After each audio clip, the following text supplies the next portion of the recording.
Hey there, everyone. Today, I wanted to explore the importance of asking the question, what is this really about?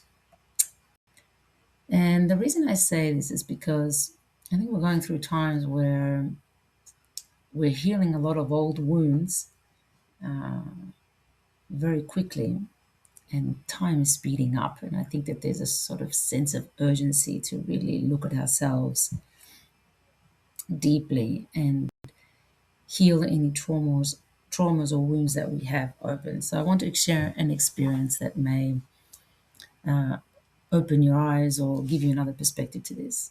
A couple of weeks ago, there was an incident in the pool with my two children, and my eldest son, who's 13, was playing with my youngest daughter, who's 9, and they were playing, and he did something. He pushed her into the water in a way that could have been very, very, very dangerous. Very dangerous. He really done some really major damage. And I just completely lost it. I was just so completely triggered. I just was so angry, so enraged, even though it was an accident and things got out of hand and he did something that obviously he did not understand the consequences of. I just I just completely lost it. I was so enraged and so angry that I frightened myself. I'm like, what?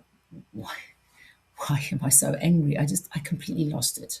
Yeah, I think if I'd had something at that moment, I'm sure I would have hurt him in some way because I I just completely lost it.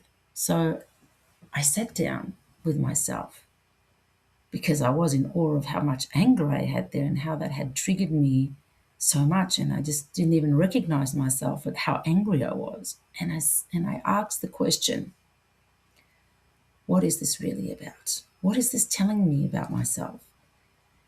And the thing that came through was that the person that I was trying to protect wasn't really my youngest daughter, who was obviously the victim and who could have suffered some real damage there had that incident gone some other way, and had she really suffered some severe damage or some injury. It was the fact that I was trying to protect the versions of me, the younger versions of me, who had felt that when I had suffered physical or emotional abuse, that no one had been there to protect me.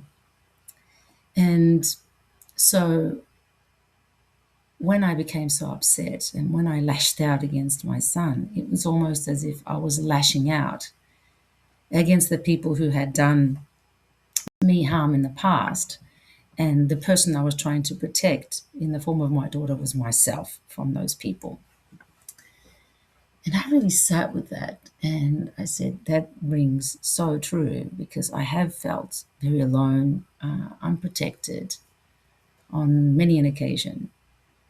And I sat with that. And I sat with that a lot because I said, okay, those versions of me still exist. So I said, I'm here to protect you.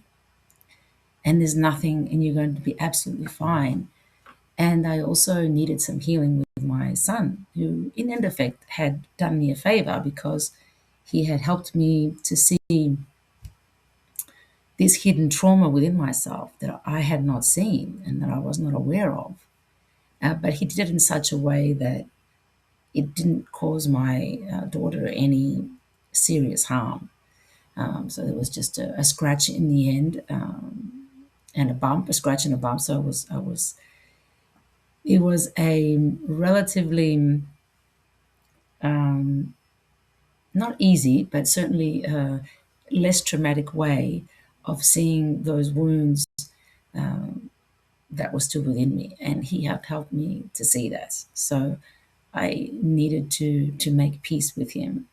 And it's been a while, but I have made peace with him in that regard. And I think I continue to do so every day, so that I see him as part of the process of helping me identify and heal those wounds. And I help him to see and identify his own wounds. And I think we're all in this together. And so the message that I want to bring today is, when something really, really triggers you in any way, whether it causes you to get very angry or causes you to get upset or feel resentful, I think it's not necessarily about suppressing those emotions and saying, oh, okay, I can't feel this way. I have to be, all zen and, love and light and be patient. It's like, no, you don't have to feel that way. Allow yourself to feel those emotions, and then just ask, well, what is this trying to tell me? What's this really about, that I can't see here? Because it wasn't just the fact that my son was unthinking and didn't really pay attention when he was playing and didn't realize that he could have done a lot of damage. That wasn't the point. There's something much deeper here. So I invite you to explore situations, especially now when we're like being given, I think, so many opportunities to heal different wounds, to just allow yourself to get triggered and then explore why and what that means, so that you can really accelerate your own healing process, and we can move together more swiftly and easily into a new reality where we're living much more in peace, in presence, and in our own power. Thank you for listening, and much love to you all.